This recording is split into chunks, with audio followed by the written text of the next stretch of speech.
Media, bringing the world closer to your doorsteps. You're on the move again. Again, be at the shame. We show up where we bring it closer. Boshen law, ni airport. Morocco ni airport land sí. Bàbá ń sọ fún èèyàn wa pé ọ̀nà àbáyọ kan tó kù. Òun náà ni pé káwa náà ká ṣe gírí.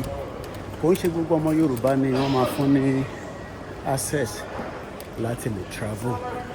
Ìdí tá ṣe ń sọ fún èèyàn wa pé ẹja dìde ká gbára wa sílẹ̀ ká béèrè ẹ̀tọ́ wa kò ń ṣèjà.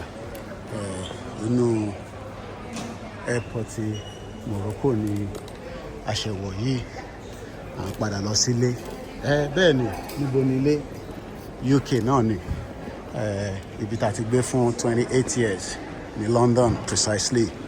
Mo dúpẹ́ fún màmá tó bí mi pé ó mú mi kúrò ní Nàìjíríà ní 1998.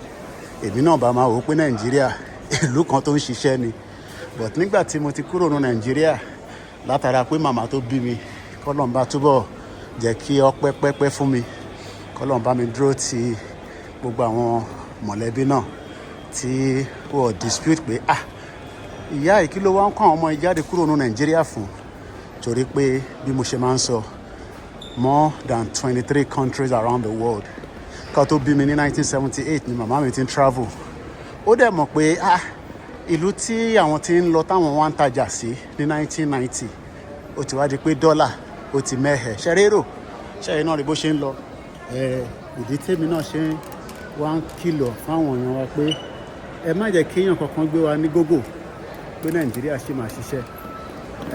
Àwọn tó bá ń sọ bẹ́ẹ̀ bóyá wọ́n ní kankan tí àwọn ti ní lọ́wọ́ nípa owó investment, so wọ́n lè máa deceive ẹ̀yin pé Nàìjíríà máa da, but àwa mọ̀ dájú pé Nàìjíríà ò lè da. Torí tí Nàìjíríà máa da ni gẹ́gẹ́ bí wọ́n ṣe máa ń sọ fún wa pé kinní kan the biggest in Africa. Gbogbo yẹn ìtàn ni, ẹ̀tàn burúkú. Bàbá Akíntóyè ti sọ, olóyè Ìgbòho Ọlọ́run bá ń dúró tiẹ̀, torí ó ti travel, òun náà ti rí gbogbo àwọn ọmọ Yorùbá tó ti lọ káàkiri àwọn Alájà Queen Ara, Kentos, Gani Alágbàlá, àwọn tó wà travel náà bí Òmeyọ̀ ń pariwo lójoojúmọ́ pé àwọn tó ní Nàìjíríà ò lè da. Ó ṣe máa ní kankan tó rí. Number one, kí lè èdè tá à ń sọ? Èdè wo ni èdè Nàìjíríà? Tó bá bí ìwọ náà pé èdè wo ni kí ló máa sọ? So gbogbo eléyìí làwa ṣe ń ṣe ìkéde pé ọ̀nà kan tó kù. Mo kí Ajagun, mo kí world media, mo kí gbogbo àwọn media. Èmi ti ń padà lọ sí London again torí pé ibi tí mo ti gbé nì, so mo lè dispute ẹ̀ torí pé bí mo ṣe sọ àwọn ni wọ́n gbà mí ní àlejò tó fi di pé kẹ́rí ọkọ̀ gbé wá sí ìdá. So èyí náà wo bí airport wọn bó ṣe rí, bó ṣe fine. Gbogbo ìntàwà náà ń béèrè fún lẹ́tọ̀ọ́ gẹ́gẹ́ bí ọmọ Yorùbá, gẹ́gẹ́ bí ọmọ Oòduà, òun náà lẹ́yìn náà ń wò yìí. So nígbà wo ni wọ́n wá fẹ́ dìde? Nígbà táà ní kájọ dìde nísìn, òun ta pé òní torí ọmọ wa ló wà níbẹ̀. Yes, dispute ọmọ wa ní President Bola Ahmed Tinubu, yẹn la ṣe ń sọ pé kó bá fi olóyè Ìgbòho ká gba freedom fún, kó dẹ̀ fún wa ní security ká lè dáàbò bò lẹ́wà, àbí kó pọ̀jù náà. Buhari ò ṣe jù bẹ́ẹ̀ lọ ni, ó ṣàfún àwọn èèyàn tiẹ̀ ní amnesty. Àwọn ọ̀dẹ̀ ń ṣe terrorist, ń ṣe bandit. Yẹn tá à ń béèrè fún kò tí pọ̀ jù.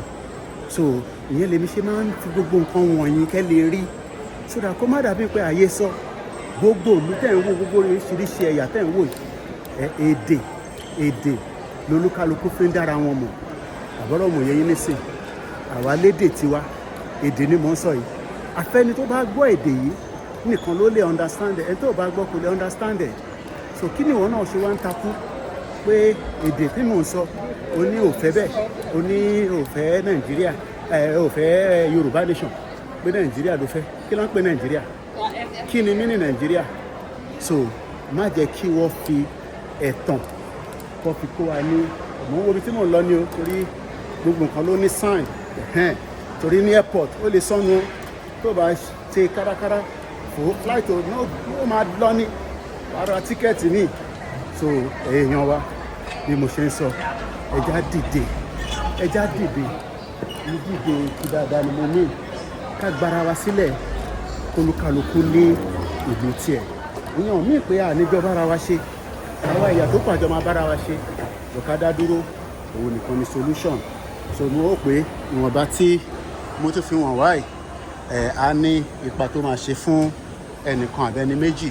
gbogbo ẹ̀yin tẹ́ bá wá ń rí fídíò wa lórí Koiki Media bringing the world closer to your doorstep, ẹ bá wa máa pín, ẹ jẹ́ kó kárí ilé, torí pé gbogbo nǹkan tá à ń ṣe yìí kí ẹlòmíì náà kó lè jẹ àǹfààní ẹ̀. mo fẹ́ lọ́wọ́ gbà ó ní plane mi máa bọ́ọ̀dì ni o, kí n má lọ miss flight mi. So àtún máa bára wa sọ̀rọ̀ Koiki Media live at the Morocco airport ní Casablanca.